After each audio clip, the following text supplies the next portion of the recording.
We're here with JP Biondo of Cabinet. Backstage at Susquehanna Breakdown. Cabinet is obviously headlining Susquehanna Breakdown, hosting Susquehanna Breakdown.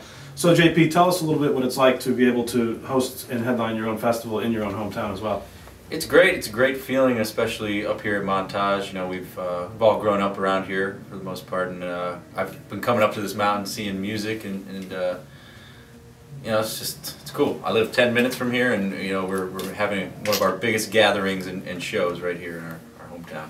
Yeah. So the festival scene seems to be growing as Cabinet has been growing, and you've been able to capitalize on that and working your way up. And specifically, you know, you guys are going to be playing a lot of festivals, but Lockin Festival is a really impressive lineup. You'll be on the same stage as Tom Petty, Willie Nelson, the guys from the Grateful Dead. Yeah. So when you found out about that, I don't know how much you knew that might be happening or whatever, but tell us a little bit about that, you know, process of finding out and what you feel going into that event. I mean, yeah, when I found out about that, I kind of got the shivers all over a little bit, seeing that lineup. You know, seeing Willie Nelson on the same festival that was enough for me. But then, you know, it's an insane lineup. It's going to be one of the greatest festivals I think there's been in a long time, really. So we're excited about that one for sure. Obviously, the band has grown quite a bit. You're you know, almost too big to play most of the local venues we have in the area, the club venues. Tell me a little bit about what, you know, how that growth has happened, and maybe, you know, why. Were there some steps along the way when you knew you were kind of doing the right thing? Yeah, sure. I mean, it definitely helps to have you know, the people that are working for us and with us on our side, like, you know, Bill Orner, our manager, and our booking agent, Pat May, with Crossover Touring. They've done a lot of work for us behind the scenes, you know, that nobody really thinks about. You know, when you're in a band or even when you're not, you just don't think about all that hard work that's going on behind. But that and a mix of just kind of organically growing a little bit at a time, you know, and just playing smaller shows around here and the Northeast region, and just kind of letting that build in a natural way. And you know, it's kind of all that mixing together after 8 years has turned into where we are now. One highlight, one exciting thing for fans, and I assume the bands also in the festival scene, is all the sit-ins and the cross-pollination musically.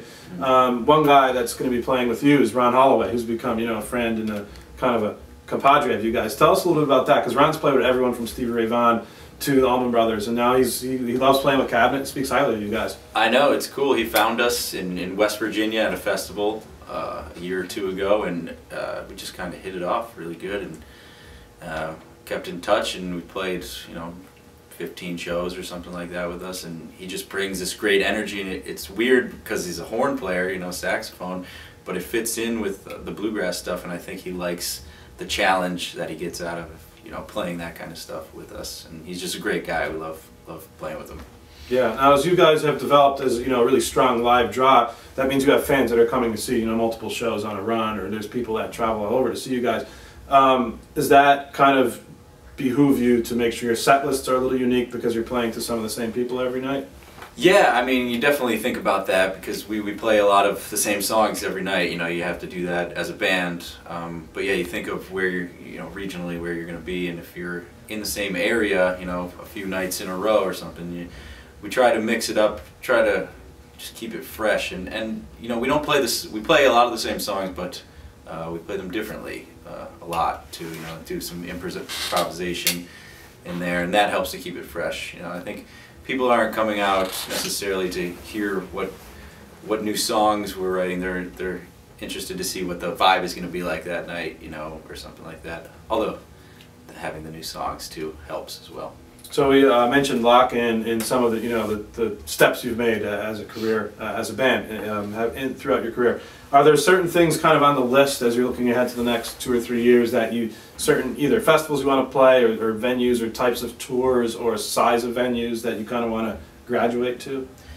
Yeah, I mean, moving out of bars completely, you know, is definitely something that I think all of us want. You know, we've been doing that for 8 years, and you know, it's fun. And usually the crowd gets fun and rowdy by the end of the night, but there comes a time when you just kind of want to get away from that and maybe play theaters and clubs, you know, and yeah, those kind of larger venues. And then, I mean, as far as things that we want to do, this summer we've kind of reached what we wanted to do with festivals and stuff. So we're kind of at a point now where we're all satisfied with what's happening, how things are progressing. Yeah. So what's new? What's next for Cabinet? Are you working on new material? Will there be any releases in the near future? Yeah, we're hopefully going to be having some releases in the near future. We have some new tunes we've been working on.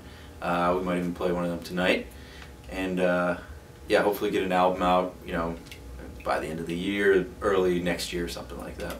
Great. Thanks, JP. Yeah, thanks for having me.